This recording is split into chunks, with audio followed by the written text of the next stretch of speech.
NCERT exercise 3.3 और प्रश्न संख्या 3 है, जिसमें कहता है दो संख्याओं का अंतर 26 है। तो यह 26 किसके बराबर होगा? तो दोनों के अंतर का। यहाँ एक बराबर होगा और इससे एक समीकरण बन जाएगा। और कहता एक संख्या दूसरी संख्या की 3 गुनी है, यहाँ से यहाँ तक में बराबर कहाँ आएगा? तो एक संख्या यहाँ शुरू होकर खत्म हो रही है और यहाँ से दूसरी संख्या शुरू हो रही है, तो इन दोनों के बीच में बराबर देना है। अब जो है दो चर का दो समीकरण हमें प्राप्त करने हैं, तो इसके लिए ये हमें मालूम नहीं है और ये भी हमें मालूम नहीं है। कहता वो ही ज्ञात कीजिए। तो हल करते हैं। तो इसमें जो है हमें मानना है, माना पहली संख्या या एक संख्या है तो एक ही मानते हैं। माना एक संख्या बराबर x और दूसरी संख्या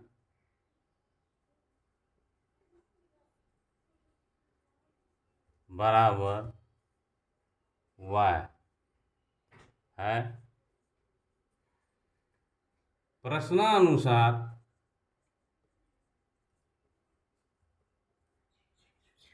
अब यहाँ पे कहता है दो संख्याओं का अंतर। अंतर मतलब घटाव होता है। दो संख्या को जब घटाएंगे तो उसका जो अंतर आएगा वह 26 होगा, प्लस में है। और इसमें छोटी या बड़ी संख्या का मेंशन नहीं किया गया है।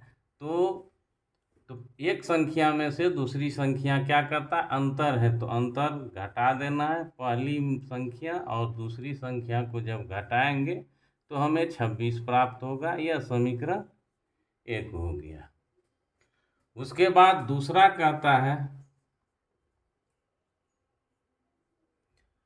एक संख्या, तो एक संख्या यहाँ x है, उसके जगह पे x देंगे, फिर बराबर है, बराबर दे। अब कहता है दूसरी संख्या, तो दूसरी संख्या y पता है, y दे देंगे।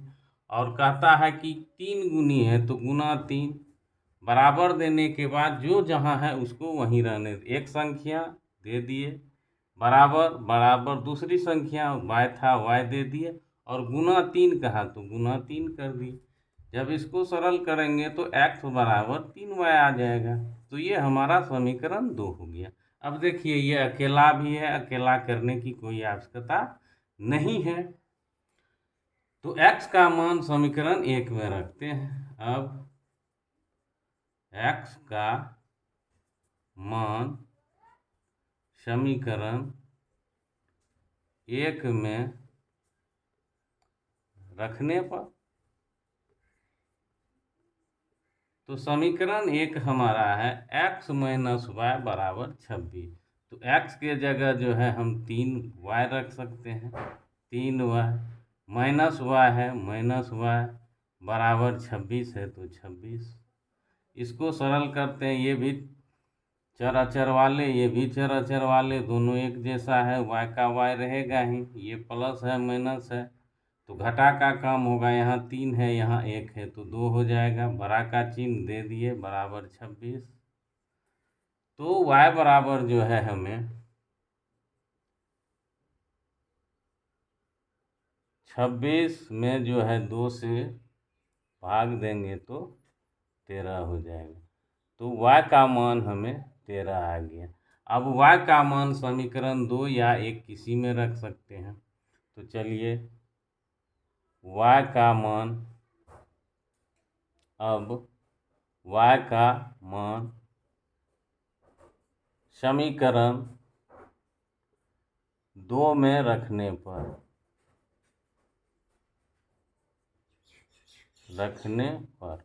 तो इसका मान जब रखते हैं तो दिया गया है x बराबर 3y।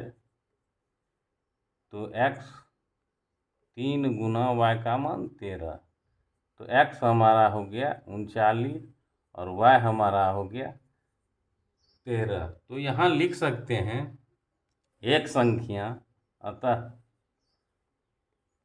एक संख्या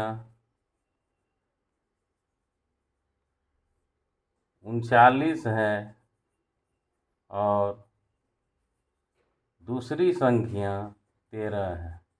दूसरी संख्या 13 है उत्तर। चलते हैं अगले प्रश्न की ओर। दूसरा प्रश्न है, दो संपूरक कोणों में बड़ा कोण छोटा कोण से 18 डिग्री अधिक है और कहता है उन्हें ज्ञात कीजिए, यानी बड़ा कोण और छोटा कोण। तो इस प्रश्न में कोणों की संख्या 2 है और वो भी दोनों संपूरक है और एक उसमें से बड़ा कोण है, एक छोटा कोण है।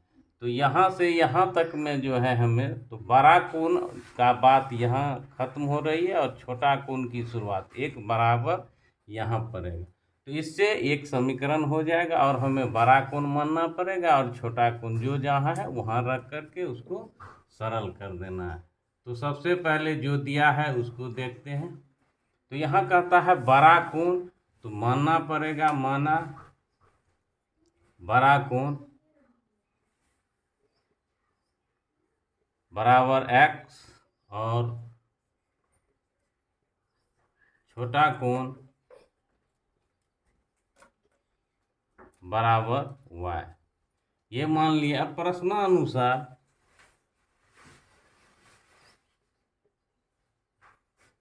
तो प्रश्नानुसार जो है वह देखते हैं। यहाँ पे कहता है बड़ा कोण के जगह x आ जाएगा, x आ गया, बराबर है बराबर दिए, छोटा कोण है छोटा कोण y है y दे दिए। बराबर पढ़ने के बाद हूबहू जो है जाते हैं गणित में वापस, कहीं से नहीं आते। अब कहता है 18 डिग्री अधिक है, अधिक मतलब जोड़ हो गया तो 18 डिग्री हो। तो ये हमारा एक समीकरण प्राप्त हो गया। अब जो है एक समीकरण से तो काम चलेगा नहीं, तो हम लोग जानते हैं कि दो संपूरक कोणों का योग जो है हमेशा 180 डिग्री होता है और पूरक कोण 90 डिग्री का होता है। तो यहाँ संपूरक है, तो संपूरक के लिए हम यहाँ लिख सकते हैं, हम जानते हैं कि दो संपूरक कोणों का योग कोणों का योग 180 डिग्री होता है। इसीलिए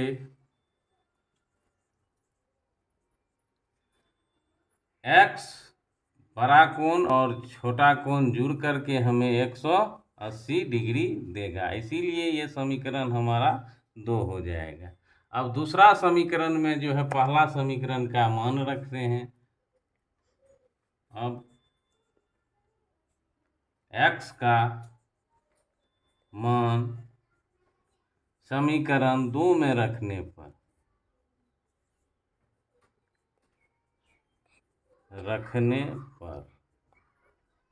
अब दूसरा समीकरण x है, x के जगह क्या रखना है, y प्लस 18 डिग्री और फिर प्लस है y बराबर 180 डिग्री।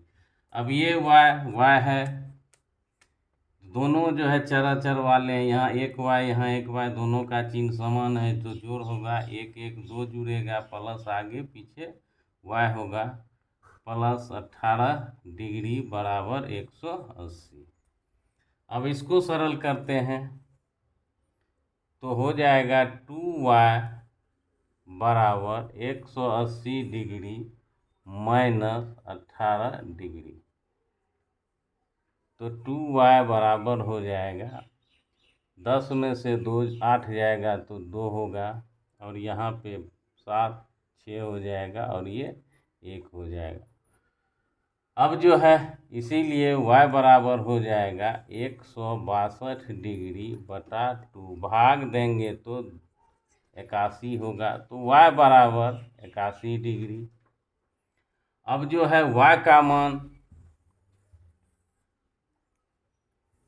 अब y का मान समीकरण 1 में रखने पर समीकरण 1 में रखने पर, किसी भी समीकरण में रख सकते हैं।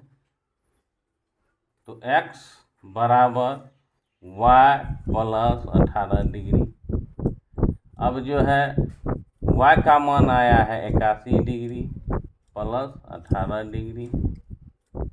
x का मान हो जाएगा 8 एक 9 और 8 एक 9, 99 डिग्री हो रहा है और एक 81 डिग्री हो रहा है। तो इसमें जो है बड़ा कोण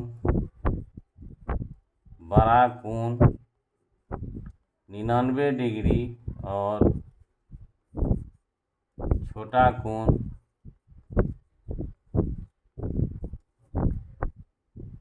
81 डिग्री है। अब देख लेते हैं, तो बड़ा कोण जो है वह छोटा कोण से 18 डिग्री अधिक है या नहीं। 18 जोड़ेंगे तो 99 हो जाएगा। तो यही हमारा उत्तर होगा। चलते हैं अगले प्रश्न की ओर। अब तीसरी जो प्रश्न है वो हमारे सामने है। यहाँ पे जो है गेंद और बल्ले की खरीदारी हो रही है। तो जब भी कोई वस्तु खरीदते हैं तो एक वस्तु की कीमत हमें ज्ञात होनी चाहिए। तो इसमें सबसे पहले वस्तु है बल्ले और गेंद है, तो उसको पहले मानते हैं। उसके बाद तो हल जो है हमारा माना एक बल्ला की कीमत x रुपया और एक गेंद की कीमत y रुपया। अब एक का ज्ञात हो गया दोनों। अब इसमें पहली बार जो है प्रश्नानुसार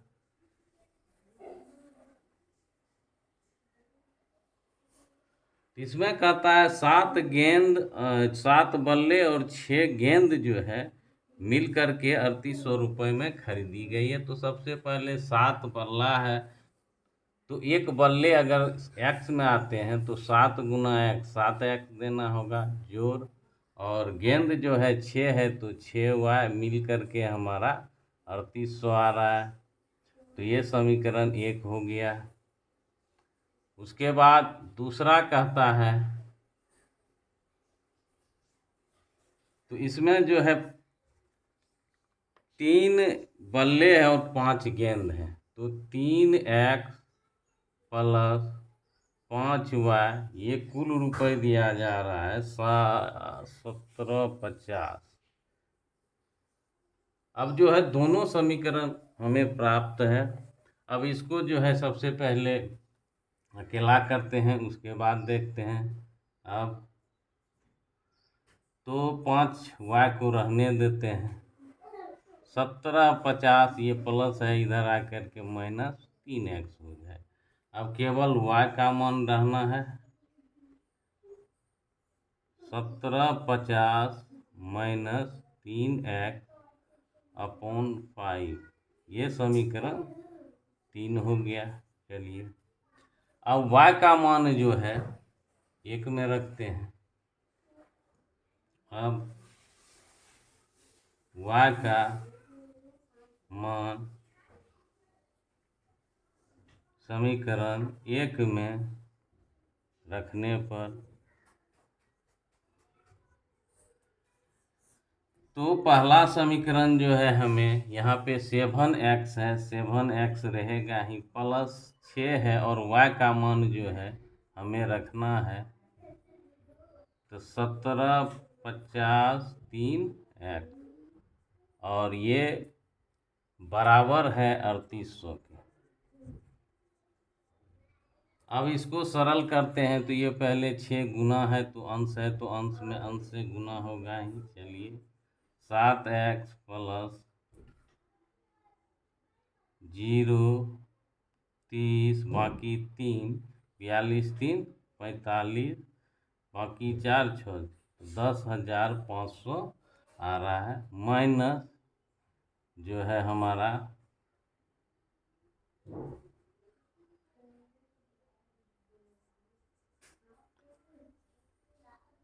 छतरी के 18x है तो x रहेगा ही, अपॉन 5 है 5 रहेगा ही, 3800। अब इधर एलसीएम लेना पड़ेगा, तो एलसीएम लेते हैं। तो एलसीएम 5 आ जाएगा, और यहाँ पे गुना हो जाएगा, भाग देने के लिए 1 है, तो 7 5 35x प्लस 5 5 कट जाएगा 10,500 माइनस 18x, और ये है 3800 के बराबर। अब जो है ये 5 उधर लेके चल जाना है। अब 35 में से 18 जाएगा तो 17x प्लस 10,500 3800, और ये गुना इधर 5 आ जाएगा।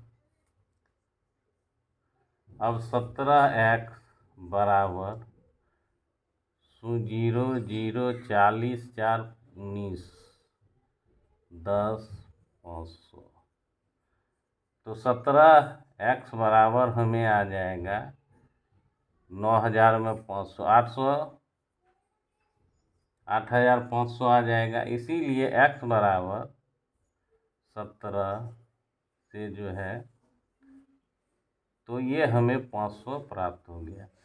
x अर्थात एक बल्ला जो है 500 रुपये का खरीदा गया था। अब जो है x का मान समीकरण 3 में रख देते हैं। अब x का मान समीकरण 3 में रखने पर, तो तीसरा समीकरण हमें दिया गया है, तो तीसरा समीकरण जो है वो y बराबर 1750 माइनस 3 गुना ये x का मान जो है 500 है, और बटा 5 है। अब ये 1750 5 दिया 1500 आ जाएगा। y बराबर 250 बटा 5, तो y का मान जो है हमारा 50 आ गया, और x का मान जो है 500 आ गया। तो एक बल्ले की कीमत जो है, हमें एक बल्ले की कीमत 500 रुपये, एक बल्ले की कीमत 500 रुपये, और एक गेंद की कीमत 50 रुपये होते हैं। यहाँ 3500 और 5 5 3800 हो जाते हैं, बिल्कुल सही है। 5 7 35 3500 और 300 3800, तो ये हमारा जो है उत्तर हो गया। चलते हैं अगले प्रश्न की ओर। प्रश्न संख्या 3 का 4 है। इसमें एक नगर में टैक्सी के भाड़े में एक नियत भाड़े के अतिरिक्त चली गई दूरी पर भाड़ा 155 रुपये और 105 रुपये है, और 25 किलोमीटर का अलग से कहता है निकालने के लिए। तो यहाँ पे है क्या कि 2 है, एक नियत भाड़ा है। ये नियत भाड़ा ये फिक्स हो गया, ये किलोमीटर आप जितना चलेंगे उसके लिए ये अलग से ऐड होगा। इधर प्रति किलोमीटर जो है भाड़ा, प्रति किलोमीटर जो भाड़ा इधर जितना दूरी चलेंगे, अगर 10 किलोमीटर चलेंगे तो एक का जो भाड़ा होगा किलोमीटर का वो गुना हो करके, और ये जो है नियत भाड़ा ऐड हो करके जो है हमें देना पड़ेगा। तो इसमें जो है सबसे पहले है 2 भाड़े की बात हो रही है, एक है नियत भाड़ा और प्रति किलोमीटर भाड़ा क्या है। तो सबसे पहले नियत भाड़ा मानते हैं। माना नियत भाड़ा x रुपया और प्रति किलो, और है प्रति किलोमीटर भाड़ा, प्रति किलोमीटर भाड़ा रुपया है। अब जो है यहाँ पे कह रहा है कि 10 किलोमीटर पर जो है भाड़ा, तो 10 किलोमीटर का भाड़ा जो है वह 105 रुपये लग रहा है। अब 10 किलोमीटर में 105 रुपये कैसे दिया गया, तो 10 किलोमीटर चला है तो ये प्रति जो है लगेगा ही, तो 1 किलोमीटर का भाड़ा यहाँ कितना है, प्रति मतलब 1 होता है, तो 1 किलोमीटर का भाड़ा हुआ है तो 10 किलोमीटर का 10 रुपये लगेगा ही, और साथ में ये नियत भाड़ा ऐड हो जाएगा। तो इस तरह से 105 रुपये हमें देना पड़ेगा। तो प्रति किलोमीटर जितना जाना है वो तो लगेगा ही, साथ में ऊपर से ये नियत जो है ये तो सबको देना ही पड़ेगा। तो प्रश्नानुसार चलते हैं। तो नियत भाड़ा पहले देना होगा 1 टका। अब कितना जा रहे हैं, तो हम जा रहे हैं 10 किलोमीटर, तो 1 किलोमीटर का वाई है तो 10 किलोमीटर का 10 वाई। अब दोनों भाड़ा मिल करके 105 रुपये बन जाता है। तो ये हमारा समीकरण 1 हो गया। और दूसरा कहता है कि 15 किलोमीटर की यात्रा है और 155 लगता है, तो नियत भाड़ा पहले आप दीजिए, x देना पड़ा, फिर 1 किलोमीटर का हुआ है तो 15 का 15 हुआ, और ये कुल मिला करके 155 रुपये हमारे पास उनको देने होंगे। अब है पहले ये निकालेंगे, उसके बाद 25 किलोमीटर का निकालना होगा। अब इसको प्रतिस्थापन करना है तो सबसे पहले इसको अकेला ही कर लेते हैं। तो x अकेला है, x बराबर 155 माइनस 15 हुआ, ये समीकरण 2 मान लेते हैं। अब x का मान समीकरण 1 में रखते हैं। x का मान समीकरण 1 में रखने पर, तो समीकरण 1 हमारा है x, तो x के जगह हो जाएगा 155 माइनस 15 वाई प्लस 10 वाई बराबर 105। अब ये दोनों है वाई है तो वाई रहेगा ही, क्रिया हो जाएगा घटाव का, तो बड़ा का चिन्ह दे देना है, वाई रहेगा ही, 15 में से 10 जाएगा तो 5 होगा, 105।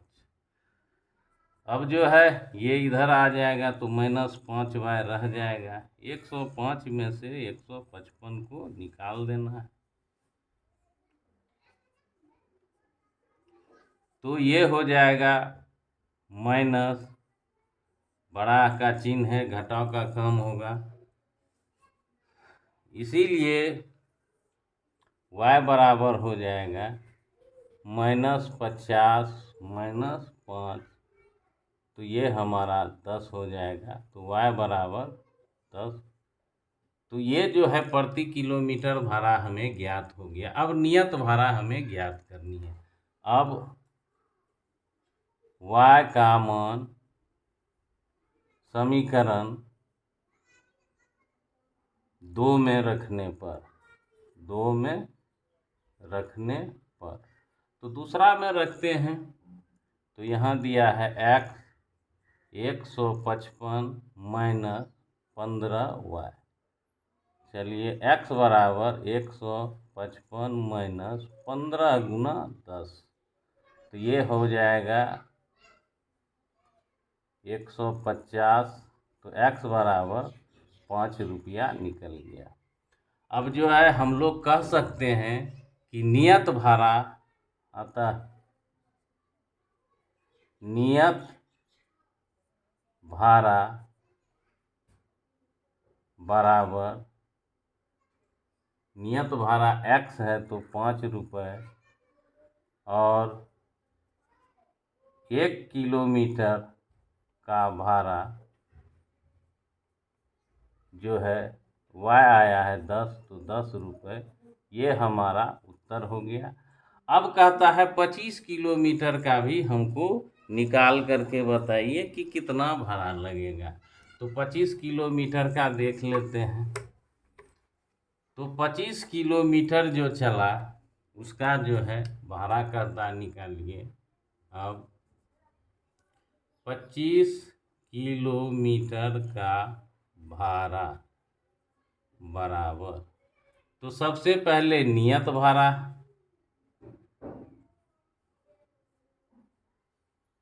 अब प्लस 25 किलोमीटर अब गुना 1 किलोमीटर का भाड़ा, 1 किलोमीटर का भाड़ा। तो नियत भाड़ा हमको पता है कितना है, नियत भाड़ा 5 रुपये है। 25 किलोमीटर गए तो 10 रुपये के दर से जो है 25 जाना होगा। तो ये हमारा 25 किलोमीटर का 5, 250 और 255। तो 25 किलोमीटर का भाड़ा जो है वह हमें 155 रुपये प्राप्त हुआ। तो इस तरह से चौथा प्रश्न समाप्त होता है। पांचवा सवाल है भिन्न है। तो भिन्न है तो इसके लिए सबसे पहले कोई भी भिन्न वाला सवाल हो तो इसके लिए जो है हमें सबसे पहले भिन्न के लिए अंश और हर मानना पड़ता है। तो माना भिन्न का सवाल है, पहला काम यही करेंगे। माना भिन्न का अंश बराबर x और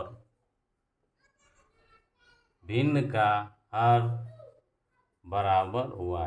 जब अंश हर भिन्न का हुआ तो अभिष्ट भिन्न क्या होगा, यानी इससे कौन सा भिन्न बनेगा, यही हमारा उत्तर होगा। तो अभिष्ट भिन्न जो होगा x बटा y हो जाएगा।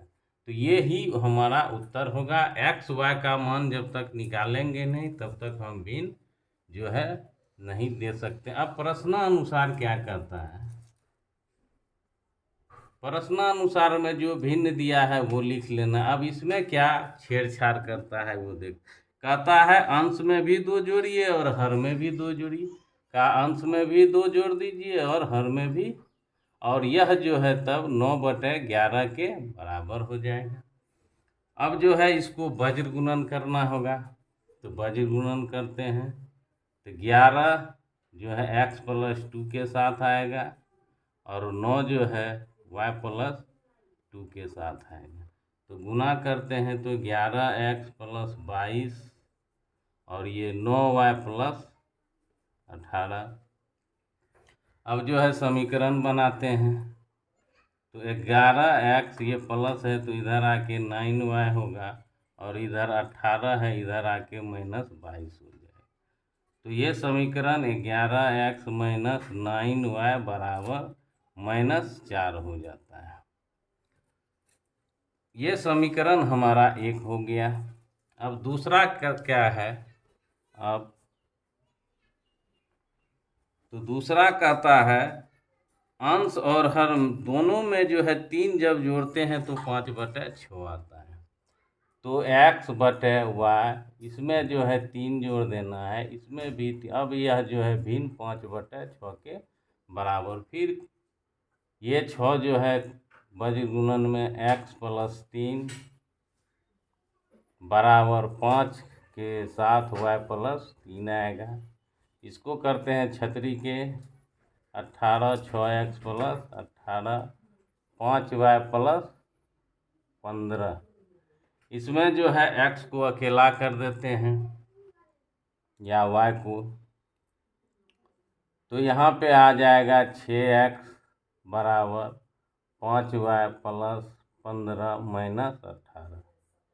चलिए तो 6x बराबर 5y - 3 हो जाएगा और ये बटा में अब आ जाएगा x बराबर 5y - 3/6। तो ये x का मान हो गया। ये समीकरण 2 मान लेते हैं। अब x का मान जो है समीकरण 1 में रखते हैं। अब x का मान समीकरण 1 में रखने पर, तो एक समीकरण हमारा यहाँ है 11x है, तो 11 गुना x का वैल्यू हमें यहाँ पे 5y -3/6 -9y बराबर -4। अब इसको सरल करेंगे, ये अंश अंश है गुना हो जाएगा, नीचे में 6 तो रहेगा ही, तो 11 × 5 = 55y -11 × 33 -9y बराबर -4। अब एलसीएम 6 हो जाएगा, तो 55y -33, और ये गुना हो जाएगा 9 छाके 54y, 1 से भाग देने पर 6 हो ही आएगा। अब जो है इसको कोना कोनी यानी वज्र गुणन करना है, तो वज्र गुणन में करेंगे तो इसके नीचे 1 है, तो ये गुना हो जाएगा, तो इसको लिखते हैं। तो ये 55 में ये 54 जाएगा, तो y बचेगा, और -33/6 है बराबर -4। अब जो है y का मान निकालना है, अकेले है, तो ये -4 गुना 6 हो जाएगा, y बराबर -24 आएगा। y अकेले करेंगे तो -24 + 33, तो y बराबर आ जाएगा, और 9, ये प्लस है, इसका चिन्ह आएगा, तो y का मान 9 आ गया। अब y का मान जो है समीकरण 2 में रखते हैं। अब y का मान समीकरण 2 में रखने पर, तो दूसरा समीकरण हमें दिया गया है x बराबर, यहाँ पे है 5y -3/6, ये है, तो मान रखते हैं, तो y का मान 9 है -3/6, तो x बराबर हो जाएगा 45 - 3/6, तो x बराबर हो जाएगा 42 होगा, 7 बार में कट जाएगा, तो x बराबर 7 हो गया। अतः अभीष्ट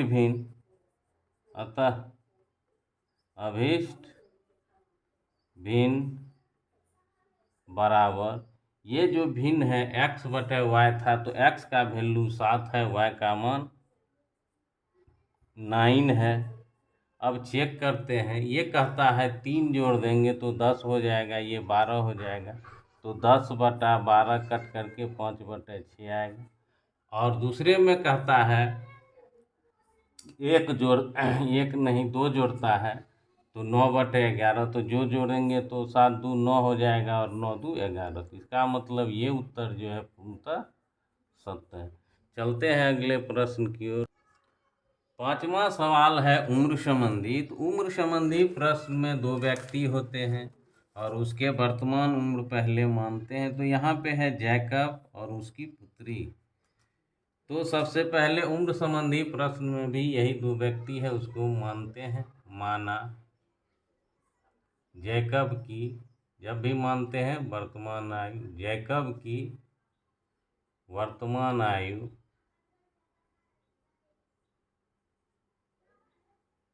'X' वर्ष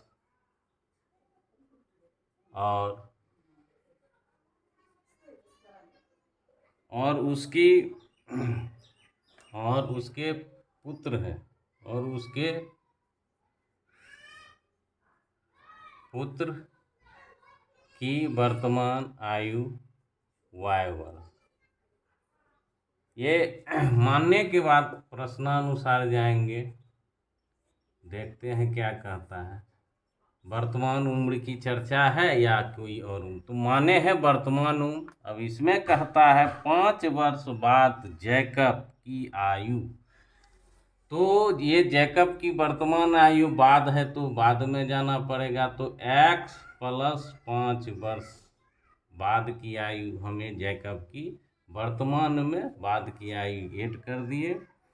उसके बाद उस बराबर देना है, क्योंकि अब उसके पुत्र की बारी है। तो पुत्र का जो है y प्लस 5 है। वर्तमान के बाद इसमें भी 5 जुड़ जाएगा। और कहता है 3 गुनी का हो जाऊंगा। तो इसमें गुना 3 कहता है तो गुना 3 दे देना है। अब इसको पहले सरल करते हैं। तो x प्लस 5 3y प्लस 15। अब इसको जो है ये अपने ओर आएगा, ये इधर आएगा। तो x माइनस 3y, ये 15 में 5 जाएगा। तो x माइनस 3y बराबर 10, समीकरण 1। और फिर प्रश्न है, क्योंकि पहला समीकरण है तो दूसरा कथन कहता है 5 वर्ष पूर्व। अब जो है वर्तमान की फिर चर्चा नहीं हो रही है, 5 वर्ष पूर्व का चर्चा कर रहा है। तो जैकब के पूर्व की आयु घट जाएगा और उसके बाद पुत्र की आयु शुरू होती है। इसकी आयु की चर्चा खत्म है, पुत्र की तो यहाँ बराबर आ जाएगा। कहता है तो पुत्र में भी 5 वर्ष में है जो घटेगा, दोनों का साथ साथ, सबका साथ साथ होता है।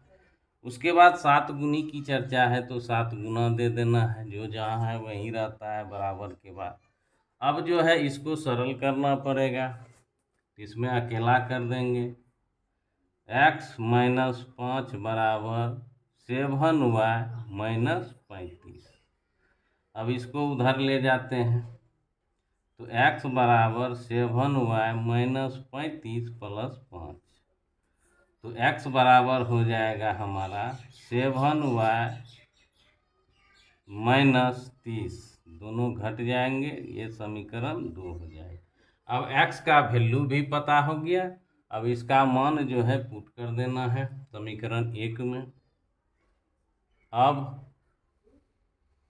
x का मान समीकरण 1 में रखने पर, तो समीकरण 1 है हमारा x minus 3y, x minus 3y equal to 10। अब इसका मान जो है x के जगह हमें यहाँ रखना है 7y माइनस 30, और इसके बाद है 3y बराबर 10। हम लोग कुछ नहीं करते हैं, बराबर ये इसके बराबर ये रखे और जैसे बहुत उतारते जाते हैं। ये प्लस ये माइनस है, क्रिया हो जाएगा, y का y ही रहेगा, और ये प्लस है तो आगे प्लस होगा। तो 4y हो जाएगा माइनस 30 बराबर 10। तो 4y, y अकेला करना है, 10 प्लस 30 हो जाएगा, और y बराबर 40 में बटा 4। तो y बराबर जो है 10 वर्ष आया। जब y बराबर 10 वर्ष आ गया तो अब y का मान जो है, अब y का मान तो समीकरण 2 में रखने पर, समीकरण 2 में रखने पर, तो दूसरा समीकरण है x बराबर 7y माइनस 30। चलिए 7 गुना 10 घटा 30, तो x बराबर हो जाएगा 70 माइनस 30, x बराबर हो जाएगा 40, और y बराबर हमारा है 10 वर्ष, और ये भी 10 वर्ष। तो अतः यहाँ जो है उत्तर हो जाएगा, अतः जैकब की वर्तमान आयु 40 वर्ष और उसके पुत्र की वर्तमान आयु 10 वर्ष, ये हमारा उत्तर हो जाएगा। अब उत्तर होने के बाद पहले चेक करते हैं, तो यह कहता है कि 5 वर्ष वृद्धि करते हैं बाद में, तो ये 45 हो जाएगा और ये 15 हो जाए। देख लीजिए गुना 3 हुआ कि नहीं, हो गया। अब जो है कहता है नीचे 5 वर्ष पहले, तो ये 35 हो जाएगा, ये 5 वर्ष घट जाएगा, तो देखिए 7 गुना हुआ कि नहीं। इसका मतलब ये हमारा उत्तर सही है। धन्यवाद।